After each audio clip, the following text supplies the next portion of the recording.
Hi, ಎಲ್ಲರಿಗೂ ಕಥಾ ಕನಜ YouTube ಚಾನಲ್ಗೆ ಆತ್ಮೀಯವಾದ ಸ್ವಾಗತ. ಇವತ್ತು ನಾನು ಸರ್ವಮಂಗಳ ಮಾಂಗಲ್ಯ ಕಥೆಯ 11ನೇ ಎಪಿಸೋಡ್ನ ಜೊತೆ ನಿಮ್ಮ ಮುಂದೆ ಬಂದಿದ್ದೇನೆ. ಈ ಕತೆ ನಿಮಗೆ ಇಷ್ಟವಾಗಿದ್ದಲ್ಲಿ ದಯವಿಟ್ಟು ನಮ್ಮ ಚಾನಲ್ನ ಸಬ್ಸ್ಕ್ರೈಬ್ ಮಾಡಿ, ಹಾಗೆ ನಿಮ್ಮ ಫ್ಯಾಮಿಲಿ ಫ್ರೆಂಡ್ಸ್ ಜೊತೆ ಶೇರ್ ಕೂಡ ಮಾಡಿ. ಅಧ್ಯಾಯ 11. ಅವರಿಬ್ಬರನ್ನು ನಡು ರಸ್ತೆಯಲ್ಲಿ ಬಿಟ್ಟ ಆ ಬಸ್ ಅವರ ಮುಖಕ್ಕೆ ಧೂಳು ಹಾರಿಸುತ್ತಾ ಮುಂದೆ ಹೋಗಿತ್ತು. ಸೊಂಟದ ಮೇಲೆ ಕೈಯಿಟ್ಟವನು ಬಸ್ ಹೋದ ದಾರಿಯತ್ತಲೇ ಮುಖ ಧುಮ್ಮಿಸುತ್ತಾ ನೋಡಿದನು. ಅವನ ಪಕ್ಕ ನಿಂತಿದ್ದವಳು ಸುತ್ತಮುತ್ತಲೂ ಒಂದು ಬಾರಿ ನೋಡಿದಳು. ಯಾವೊಂದು ನರಪಿಳ್ಳೆಯೂ ಕಾಣಿಸಲಿಲ್ಲ ಅವಳಿಗೆ. ತನ್ನ ಫೋನ್ ನೋಡಿಕೊಂಡಳು. ಗೆಳತಿಗೆ ಕರೆ ಮಾಡೋಣವೆಂದರೆ ಫೋನ್ನ ಹೊಟ್ಟೆಯಲ್ಲಿ ಏನೂ ಇಲ್ಲ. ತನ್ನ ಪರಿಸ್ಥಿತಿಗೆ ತನ್ನನ್ನೇ ಬೈದುಕೊಂಡಳು. ಈಗ ಅವನ ಬಳಿ ಸಹಾಯ ಕೇಳದೆ ಬೇರೆ ದಾರಿ ಇಲ್ಲ. ಆದರೆ ಸಹಾಯ ಹಸ್ತ ಕೇಳಲು ಬಿಗುಮಾನ ಬಿಡುತ್ತಿಲ್ಲ. ಹಾಗೆಂದು ಸುಮ್ಮನೆ ನಿಂತರೆ ಬೀದಿಯಲ್ಲೇ ಇರಬೇಕಾಗುತ್ತದೆ ಅವಳು. ಕಾರ್ಯವಾಸಿ ಕತ್ತೆ ಕಾಲು ಹಿಡಿಯಲೇಬೇಕು ಗಮ್ಯ. ಅವಳ ಅಂತರ್ಮನ ಉಲಿದಂತಾಯಿತು. ಈಗೇನು ಮಾಡೋದು? ಮನಸ್ಸಿಲ್ಲದ ಮನಸ್ಸಿನಿಂದ ಕೇಳಿದವಳ ಧ್ವನಿ ಮೆತ್ತಗಾಗಿದೆ. ಹಾಂ, 2 ತಾಳ ತೆಗೊಂಡು ಬಾ, ಇಲ್ಲೇ ಚಾಪೆ ಹಾಸಿ ಕೂತು ಇಬ್ರು ಭಜನೆ ಮಾಡೋಣ. ಏನಿಲ್ಲ ಅಂದರೂ ಬಡೋ ಜನ ಒಂದು 20 ರೂಪಾಯಿ ಆದರೂ ಹಾಕ್ತಾರೆ. ಸಂಜೆಯಷ್ಟರ ಹೊತ್ತಿಗೆ ಒಂದು 500 ರೂಪಾಯಿ ಆದರೂ ಕಮಾಯಿ ಆಗುತ್ತೆ. ಅದನ್ನು ಇಟ್ಕೊಂಡು ಇಬ್ಬರು ಮನೆದಾರಿ ಹಿಡಿಯೋಣ, ಏನಂತೀಯ ಎಂದು ಅವಳಿಗೆ ವ್ಯಂಗ್ಯವಾಗಿ ಉತ್ತರಿಸಿದವನು. ಯಾವ ಅನಿಷ್ಟ ಗ್ರಹಣೆ ನಿಂದು. ನಿನ್ನಿಂದಾಗಿ ಇವತ್ತು ನಾನು ಬೀದಿಗೆ ಬರೋ ಹಾಗಾಯ್ತಲ್ಲ. ನನಗನ್ಸುತ್ತೆ ನೀನು ಆ ರಾಹುಕೇತು ವಂಶದವಳು ಅಂತ. ನನ್ನ ಜೀವನನ ಹರಿದು ಮೂಡ ಬಟ್ಟೆ ಮಾಡೋಕೆ ಅಂತಲೇ ನಿನ್ನನ್ನು ಸ್ಪೆಷಲ್ಲಾಗಿ ಅಪಾಯಿಂಟ್ ಮಾಡಿಸಿದ್ದಾರೆ ಅನಿಸುತ್ತೆ ಎಂದನು ಕೋಪದಿಂದ. ಅವನ ಮಾತು ಕೇಳಿ ಅವಳಿಗೆ ನಖಶಿಖಾಂತ ಉರಿದು ಹೋಯಿತು. ಬೇರೆ ಸ್ಥಿತಿಯಾಗಿದ್ದರೆ ಅವನಿಗೆ ಒಂದು ಗತಿ ಕಾಣಿಸಿ ಬಿಡುತ್ತಿದ್ದಳೇನು ಹುಡುಗಿ. ಆದರೆ ಈಗ ತನ್ನ ಕೋಪವನ್ನು ಪ್ರದರ್ಶಿಸುವ ಸಮಯ ಇದಲ್ಲವಲ್ಲ. ಬರುತ್ತಿದ್ದ ಕೋಪವನ್ನು ಅವಡುಗಚ್ಚಿ ಬಂಧಿಸಿದವಳು. ನೋಡು, ನಾನ್ಸೆನ್ಸ್ ಆಗಿ ಮಾತಾಡೋದನ್ನು ಬಿಟ್ಟು ಮುಂದೇನು ಮಾಡಬೇಕು ಅನ್ನೋದ್ರ ಬಗ್ಗೆ ಸ್ವಲ್ಪ ಥಿಂಕ್ ಮಾಡು. ಮೊದಲು ಇಲ್ಲಿಂದ ಹೊರಟು ಬಿಡೋಣ ಎಂದಳು ಮುಖ ಕಿವುಚುತ್ತ. ಅವಳ ಮಾತಿಗೆ ಹುಬ್ಬುಗಂಟು ಹಾಕಿದವನು, ಹಲೋ ಮೇಡಮ್, ತಮಗಿಲ್ಲಿಂದ ಹೋಗೋಕ್ಕೆ ಅಷ್ಟೊಂದು ಅರ್ಜೆಂಟ್ ಇದ್ದರೆ ತಮ್ಮ ಮನೆಯವರಿಗೋ ಇಲ್ಲ ಫ್ರೆಂಡ್ಸ್ಗೋ ಫೋನ್ ಮಾಡಿ ಕರೆಸ್ಕೊಂಡು ಇಲ್ಲಿಂದ ತೊಲಗಿ. ಸುಮ್ಮನೆ ನನ್ನ ಪ್ರಾಣ ಯಾಕೆ ತಿಂತೀರಾ ಕೇಳಿದನು. ಆದರೆ ಅವಳ ಕಷ್ಟ ಅವಳಿಗೇ ಗೊತ್ತಲ್ಲವೇ. ಫೋನ್ನಲ್ಲಿ ರಿಚಾರ್ಜ್ ಖಾಲಿಯಾಗಿದೆ ಎಂದರೆ ತನ್ನನ್ನು ಇನ್ನಷ್ಟು ಗೋಳು ಹೊಯ್ದುಕೊಂಡು ಅಯ್ಯೋ ಅನ್ನಿಸಿ ಬಿಡುತ್ತಾನವನು ಎಂಬುದನ್ನು ಅವಳು ಬಲ್ಲಳು. ನೋಡು ಪ್ಲೀಸ್, ನನ್ನನ್ನು ಮೊದಲು ಇಲ್ಲಿಂದ ಕರ್ಕೊಂಡು ಹೋಗು. ಮನೆಗೆ ಹೋದ್ಮೇಲೆ ನಿಂಗೆ ಎಷ್ಟು ಬೇಕೋ ಅಷ್ಟು ಅಮೌಂಟ್ನ ನಿಂಗೆ ಕೊಡ್ತೀನಿ ಎಂದವಳಿಗೆ ಒಂದು ಬಾರಿ ಅಲ್ಲಿಂದ ಹೋದರೆ ಸಾಕೆನಿಸಿಬಿಟ್ಟಿತ್ತು. ಅವಳು ಇಷ್ಟೊಂದು ಶಾಂತ ರೀತಿಯಿಂದ ಮಾತನಾಡುತ್ತಿರುವುದನ್ನು ಕಂಡವನಿಗೆ ಆಶ್ಚರ್ಯವಾಗಿತ್ತು. ಒಂದು ಬಾರಿ ಅವಳತ್ತ ಕಣ್ಣು ಹಾಯಿಸಿದನು. ದುಂಡಗಿನ ಅವಳ ಮುಖ ಬಿಸಿಲಿನ ಬೇಗಿಗೆ ತನ್ನ ಸತ್ವವನ್ನೇ ಕಳೆದುಕೊಂಡು ಬಿಟ್ಟಿತ್ತು. ಕೆನ್ನೆಗಳು ಸೇಬು ಹಣ್ಣಿನಂತೆ ಕೆಂಪು ವರ್ಣಕ್ಕೆ ತಿರುಗಿಬಿಟ್ಟಿವೆ. ಅದೇಕೋ ಅವನಿಗೆ ಮರುಕ ಹುಟ್ಟಿತು. ಹಣ ಎಲ್ಲ ಏನು ಬೇಡ, ನಿನ್ನನ್ನು ಮನೆ ತನಕ ಡ್ರಾಪ್ ಮಾಡ್ತೀನಿ.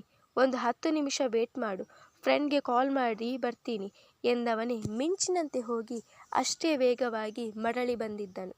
ತುಸು ಹೊತ್ತಿನ ನಂತರ ಅವನ ಗೆಳೆಯ ಹರೀಶ್ ಬೈಕ್ ಸಮೇತ ಬಂದು ಬಿಟ್ಟಿದ್ದನು. ಹಾಯ್ ಮಗ, ಬೈಕ್ನ ರಿಪೇರಿ ಮಾಡಿಸಿದ್ದೀನಿ, ಒಂದ್ಸಲ ನೋಡಿಬಿಡು ಎಂದವನ ಕಣ್ಣು ಎತ್ತಲೂ ನೋಡುತ್ತಾ ನಿಂತಿದ್ದವಳ ಮೇಲೆ ಹೋಗಿತ್ತು. ಅವಳನ್ನು ಕಂಡವನ ಕಣ್ಣುಗಳು ಗೆಳೆಯನ ಮೇಲೆ ಹೋಗಿತ್ತು. ಅದೆಲ್ಲ ದೊಡ್ಡ ವಿಷಯ, ನಿಂಗೆ ಆಮೇಲೆ ಹೇಳ್ತೀನಿ ಎಂದನು ತನ್ನ ಚುಟುಕಾಗಿ. ಸರಿ ಮಗ, ನಾನಿನ್ನು ಬರ್ತೀನಿ ಎಂದವನೇ ಅಲ್ಲಿಂದ ಸರಿದು ಹೋದನು. ಅಷ್ಟರಲ್ಲಿ ಅವಳ ಫೋನ್ ರಿಂಗನಿಸಿತ್ತು. ಅವಳ ಗೆಳತಿ ನಿಶ್ಮಿತಾಳ ಕಡೆಯದು. ಹಲೋ ಗಮ್ಯ, ಎಲ್ಲೇ ಇದೆಯಾ? ಸೇಫಾಗಿದೆಯಾ ತಾನೆ? ಒಂದು ಅರ್ಧ ಗಂಟೆ ವೇಟ್ ಮಾಡು, ನಾನೇ ಅಲ್ಲಿಗೆ ಬಂದುಬಿಡ್ತೀನಿ ಎಂದು ಆತಂಕದಿಂದ ಉಸಿರಿದವಳಿಗೆ, ಇಟ್ಸ್ ಓಕೆ ಕಣೆ, ನೀನು ಬರೋದೇನು ಬೇಡ, ನಾನು ಸೇಫಾಗೇ ಇದ್ದೀನಿ, ಬಾಯ್, ಆಮೇಲೆ ಸಿಗ್ತೀನಿ ಎಂದವಳೆ ಕಡೆ ತುಂಡರಿಸಿದಳು. ಬೈಕ್ ಏರಿ ಕೂತವನು ಅವಳತ್ತ ಹಿಂದೆ ತಿರುಗದೆಯೇ ಬಾ ಕೂತ್ಕೋ ಎಂದನು. ಹಿಂಜರಿಯುತ್ತಲೇ ಬೈಕ್ ಬಳಿ ಬಂದವಳು ಅವನನ್ನು ಅನುಮಾನಿಸುತ್ತಲೇ ಬೈಕ್ ಏರಿ ಕುಳಿತಳು. ಅವಳು ಕೂಡುತ್ತಿದ್ದ ಹಾಗೆ ಬೈಕ್ ಮುಂದೆ ಸಾಗಿತ್ತು. ಅವಳಿಗೆ ಇರಿಸು ಮುರಿಸು ಆಗಬಾರದು ಎಂಬ ಉದ್ದೇಶದಿಂದ ಹೊಂಡಗಳು ಸಿಕ್ಕಲ್ಲೆಲ್ಲ ಬಹಳ ಜೋಪಾನವಾಗಿ ಬೈಕ್ ಓಡಿಸಿದವನು ಅಂದು ತಾನು ಫುಡ್ ಡೆಲಿವರಿ ಮಾಡಲು ಬಂದ ಮನೆಯ ಮುಂದೆ ಬೈಕ್ ನಿಲ್ಲಿಸಿದನು. ಹುಪ್ಪುಗಳನ್ನು ಸಂಕೋಚಿಸಿದವಳು, ಇಲ್ಲಿಗೆ ಯಾಕೆ ಕರ್ಕೊಂಡು ಬಂದೆ ಕೇಳಿದಳು. ಮತ್ತೆ ಇನ್ನೆಲ್ಲಿಗೆ? ನಮ್ಮನೆಗೆ ಕರ್ಕೊಂಡು ಹೋಗಬೇಕಿತ್ತ? ಸುಮ್ಮನೆ ಇಳಿಯೇ ಎಂದನು ಬೈಕ್ನ ಮುಂದಿದ್ದ ಕನ್ನಡಿ ನೋಡುತ್ತಲೇ. ಇದು ನನ್ನ ಮನೆ ಅಲ್ಲ, ನನ್ನ ಫ್ರೆಂಡ್ ನಿಶ್ಮಿತನ ಮನೆ. ನಮ್ಮನೆ ಇರೋದು ಇಲ್ಲಲ್ಲ ಎಂದಳು. ಮತ್ತಿನ್ನೆಲ್ಲಿ? ಪ್ಯಾರಿಸ್ನಲ್ಲ? ಅಲ್ಲೂ ಅನಕವಾಡಿದನು. ಮೊದಲೇ ನಿನ್ನ ಮನೆ ಅಡ್ರೆಸ್ ಹೇಳೋದಕ್ಕೆ ಏನು ರೋಗ ನಿಂಗೆ? ಸುಮ್ಮನೆ ನನ್ನ ಟೈಮ್ ವೇಸ್ಟ್ ಮಾಡ್ತಾ ಇದ್ದೀಯಾ? ಸರಿ, ಬೇಗ ಹೇಳು ಅಡ್ರೆಸ್ ಎಂದು ಸಿಡುಕಿದನು. ಡಾಕ್ಟರ್ ಶ್ಯಾಮ್ ಮನೆ ಕಡೆ ಗಾಡಿ ತಿರುಗಿಸು ಎಂದವಳಿಗೆ ತಂದೆಯ ಮೇಲೆ ಸಿಟ್ಟು. ಅವಳ ಹೆಸರು ಹೇಳುವುದಕ್ಕೂ ಬೇಜಾರು. ಡಾಕ್ಟರ್ ಶ್ಯಾಮಾ? ಅವರು ಇಡೀ ಬೆಂಗಳೂರಿಗೇನೆ ಫೇಮಸ್ ಡಾಕ್ಟರ್ ಅಲ್ವಾ? ಅವಳ ಮನೆಗೆ ಯಾಕೆ ಹೋಗ್ತಾ ಇದ್ದೀಯಾ ಎಂದು ಕೇಳಿದವನು. ಓ, ಗೊತ್ತಾಯ್ತು ಬಿಡು, ನಿಂಗೆಲ್ಲೋ ಹುಚ್ಚು ಹೆಚ್ಚಾಗಿದೆ ಅನಿಸುತ್ತೆ, ಅದಕ್ಕೆ ಅವಳ ಹತ್ರ ಟ್ರೀಟ್ಮೆಂಟ್ ತಗೊಳ್ಳೋಕೆ ಹೋಗ್ತಾ ಇದ್ದೀಯಾ ಅಲ್ವಾ ಎಂದು ನಗುವನ್ನು ಬಂಧಿಸುತ್ತಾ ಕೇಳಿದನು ತನ. ಅವರು ನನ್ನ ಚಿಕ್ಕಪ್ಪ, ಅವರನ್ನ Ram the famous business man, ನಮ್ಮಪ್ಪ ಎಂದಳು ಬಿಗುಮಾನದಿಂದ. ಅದನ್ನು ಕೇಳುತ್ತಲೇ ಮುಂದೆ ಕೂತಿದ್ದವನು ಅವಕ್ಕಾದ. ಏನು? ನೀನು ಡಾಕ್ಟರ್ ಶ್ಯಾಮ್ ಅವರ ಅಣ್ಣನ ಮಗಳ? ಮತ್ತು ಜಮ್ಮಂತ ಕಾರಲ್ಲಿ ಓಡಾಡೋದು ಬಿಟ್ಟು ಬಸ್ಸಲ್ಲಿ ಹೋಗ್ತಾ ಇದ್ದೀಯಾ? ನಿನಗೆ ಯಾಕೆ ಬಂತು ಈ ಕರ್ಮ? ಅವಳನ್ನು ಗೋಳಾಡಿಸುವುದನ್ನು ಬಿಡಲಾರ ಅವನು. ಅದೆಲ್ಲ ನಿನಗ್ಯಾಕೆ, ಸುಮ್ಮನೆ ಗಾಡಿ ಓಡಿಸು ಎಂದವಳು ಕೋಪದಿಂದ ಕೈಕಟ್ಟಿ ಹಿಂದೆ ಕೂತಳು. ಮರು ಮಾತಾಡದೆ ಬೈಕ್ ಸ್ಟಾರ್ಟ್ ಮಾಡಿದವನು ಅರ್ಧ ತಾಸಿನ ಒಳಗೆ ಅವಳನ್ನು ಸೇರಿಸಬೇಕಾದ ಜಾಗಕ್ಕೆ ಸೇರಿಸಿಬಿಟ್ಟಿದ್ದನು. ಥ್ಯಾಂಕ್ಸ್. ಅವನ ಸಹಾಯಕ್ಕೆ ಬಿಗುಮಾನದ ಧನ್ಯವಾದ ಸಮರ್ಪಣೆ. ತಮ್ಮ ಥ್ಯಾಂಕ್ಸ್ನ ತಾವೇ ಇಟ್ಕೊಳ್ಳಿ, ಬರ್ತೀನಿ ಎಂದವನು ಹಿಂದಿರುಗಿಯೂ ನೋಡದಂತೆ ಅಲ್ಲಿಂದ ಸರಿದು ಹೋದರೆ ಅವಳು ತನ್ನ ಪಾಡಿಗೆ ತಾನು ಗೇಟ್ ತೆರೆದು ಒಳಹೋದಳು. ನಿಮ್ಮಪ್ಪ ಇರೋದು ನನ್ನಪ್ಪನ ಭಿಕ್ಷೆನಲ್ಲಿ. ಅವನಾಡಿದ ಮಾತು ಅವಳ ಮನಸ್ಸನ್ನು ಕೊರೆಯುತ್ತಿದ್ದವು. ಅವನ ಪ್ರತಿಯೊಂದು ಮಾತುಗಳು ಕೂಡ ಅವಳ ಸ್ಮೃತಿಯಲ್ಲಿ ನರ್ತಿಸುತ್ತಿದ್ದವು. ತನ್ನ ತಂದೆಯ ಮೇಲೆ ಅದೆಷ್ಟೇ ಕೋಪ ಮನಸ್ತಾಪ ಇದ್ದರೂ ತಂದೆಯ ಬಗ್ಗೆ ಹೊರಗಿನವರು ಮಾತನಾಡುವುದನ್ನು ಸಹಿಸಲಾರಳು ಅವಳು. ಜೊತೆಗೆ ತನ್ನ ತಂದೆಯನ್ನು ಯಾರ ಮುಂದೆಯೂ ಬಿಟ್ಟುಕೊಡಲಾರಳು. ಇಹದ ಪರಿವೇ ಇಲ್ಲದಂತೆ ಗಾಢವಾದ ಯೋಚನೆಯಲ್ಲಿ ಮುಳುಗಿದ್ದವಳನ್ನು ವಾಸ್ತವಕ್ಕೆ ಕರೆತಂದದ್ದು ಬಾಗಿಲು ಬಡಿದ ಸದ್ದು. ತಕ್ಷಣ ತನ್ನ ಯೋಚನೆಯ ಸುರಿಮಳೆಗೆ ಕಡಿವಾಣ ಹಾಕಿದವಳು ಬಂದು ಬಾಗಿಲು ತೆರೆದಳು. ಸುಸ್ತಾಗಿದ್ದ ಸುಧಾಕರ್ ರವರು, ಧಾರಿಣಿ, ಊಟಕ್ಕೆ ತಯಾರು ಮಾಡಮ್ಮ, ಹಸಿವಾಗ್ತಿದೆ, ನಾನು ಕೈಕಾಲು ತೊಳ್ಕೊಂಡು ಬರ್ತೀನಿ ಎಂದವರೇ ಮುಖ ತೊಳೆಯಲು ಬಚ್ಚಲು ಮನೆಯತ್ತ ಹೋದರು. ಅವರು ಬರುವ ವೇಳೆಗೆ ತಟ್ಟೆ ಹಾಕಿದ್ದಳು ಧಾರಿಣಿ. ನೆಲದ ಮೇಲೆ ಚಾಪೆ ಹಾರಿಸಿ ಕೂತವರಿಗೆ ಅನ್ನ, ಮಜ್ಜಿಗೆ, ಹುಳಿ ಪಲ್ಯ ಬಡಿಸಿದವಳು ಮೌನವಾಗಿ ಮತ್ತೆ ತನ್ನ ಜಾಗದಲ್ಲಿ ಬಂದು ಕೂತಳು. ನೀನು ಊಟ ಮಾಡಿದ್ಯಾ?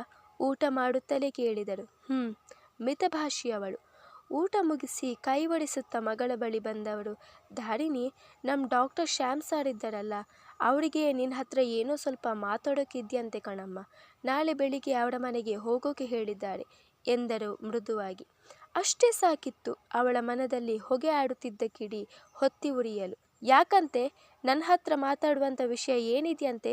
ಅದೇನಿದ್ರೂ ನಿಮ್ಮ ಹತ್ರನೇ ಮಾತಾಡೋಕ್ಕೆ ಹೇಳಿ, ನಾನೆಲ್ಲಿಗೂ ಹೋಗಲ್ಲ ಎಂದಳು ತುಸುಕಾರವಾಗಿ. ಅದು ಹಾಗಲ್ಲಮ್ಮ, ನನ್ನ ಮಾತು ಕೇಳು. ಅವಳು ಹಾಗೆಲ್ಲ ಸುಮ್ಮನೆ ಯಾರನ್ನು ಕರ್ಸ್ಕೊಳ್ಳಲ್ಲ. ನಿನ್ನನ್ನು ಕರೀತಿದ್ದಾರೆ ಅಂದರೆ ಏನೋ ಮುಖ್ಯವಾದ ವಿಷಯನೇ ಇರಬೇಕು. ಒಂದ್ಸಲ ಹೋಗಿ ಮಾತಾಡ್ಕೊಂಡು ಬಾರಮ್ಮ, ನಮಗೆ ಅನ್ನ ಹಾಕೋ ಧನಿ. ಅವಳ ಮಾತು ಮುಂದುವರಿಯುತ್ತಿದ್ದ ಹಾಗೆ ಅವನಾಡಿದ ಮಾತುಗಳು ಮತ್ತೆ ಸ್ಮೃತಿಯಲ್ಲಿ ಮರುಕಳಿಸಿತು. ಅವಳ ಮನದ ಮೂಲೆಯಲ್ಲಿ ಅಡಗಿ ಕುಳಿತಿದ್ದ ಕೋಪ ಭುಗಿಲೆದ್ದಿತು. ಧನಿ ಅಂದ ಮಾತ್ರಕ್ಕೆ ಅವರು ಹೇಳೋ ಹಾಗೆ ನಾವು ಕೇಳಬೇಕಾ? ಅವರೇನು ಸುಮ್ಮನೆ ಹಣ ಕೊಡ್ತಾರಾ ನಿಮಗೆ? ಇಲ್ಲ ತಾನೇ? ನೀವು ಮಾಡೋ ಕೆಲಸಕ್ಕೆ ಹಣ ಕೊಡ್ತಾರೆ. ಅವರಿಗೆ ಕೆಲಸ ಆಗಬೇಕು, ನಿಮಗೆ ಹಣ ಬೇಕು.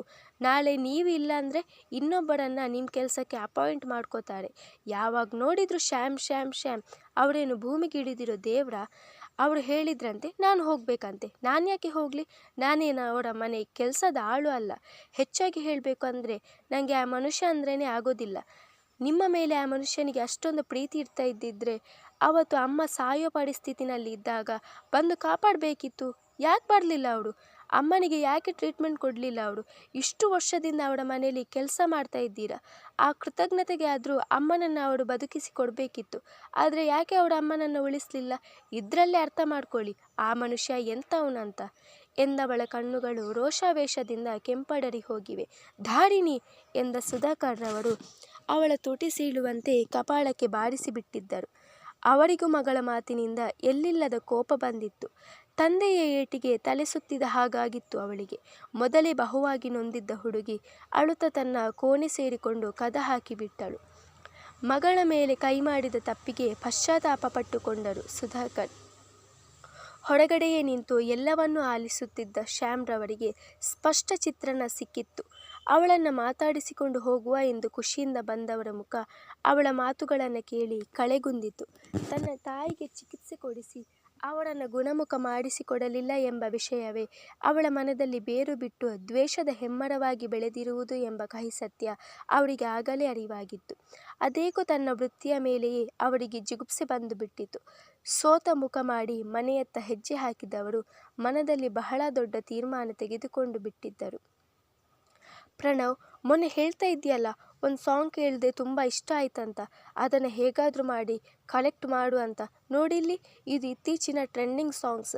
ನೀನು ಇಷ್ಟಪಟ್ಟ ಆ ಹಾಡು ಇದರಲ್ಲಿ ಇದೆಯಾ ಅಂತ ಒಂದ್ಸಲ ನೋಡು ಎಂದ ರೀಮಾಳನ್ನೇ ಸುಟ್ಟು ಬಿಡುವಂತೆ ನೋಡಿದವನು, ಯಾವ ಸಾಂಗ್? ನನಗೆ ಯಾವ ಸಾಂಗ್ ಕೂಡ ಇಷ್ಟ ಇಲ್ಲ. I hate that song. I hate Har bottom of my heart ಎಂದು ದಡಬಡಿಸಿಕೊಂಡು ಎದ್ದವನು ಆ ಪಬ್ನಲ್ಲಿ ಸಾಲು ಸಾಲಾಗಿ ಇಟ್ಟಿದ್ದ ಮದ್ಯದ ಬಾಟಲಿಯನ್ನು ಕೈನಿಂದ ದೂಡಿ ಹಾಕಿ ಪುಡಿ ಪುಡಿ ಮಾಡಿದನು.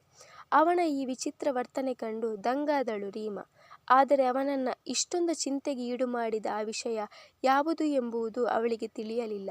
ಜೊತೆಗೆ ಅವನು ಯಾವ ಹುಡುಗಿಯ ಬಗ್ಗೆ ಮಾತನಾಡುತ್ತಿದ್ದಾನೆ ಎಂಬುದು ಕೂಡ ಅವಳಿಗೆ ತಿಳಿಯಲಿಲ್ಲ. ಆದರೆ ಅವನ ಮನದಲ್ಲಿ ಬೇರೊಂದು ಹುಡುಗಿಯ ಆಗಮನ ಆಗಿರುವುದನ್ನು ಅವಳು ಒಂದಿನಿತೂ ಸಹಿಸಲಾರಳು.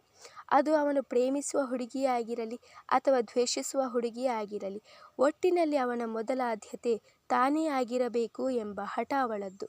ಅವಳ ಈ ಹಠ ಯಾರನ್ನ ಸುಡುವುದೋ ಕಾದು ನೋಡಬೇಕಾಗಿದೆ. ಮುಂದುವರಿಯುವುದು.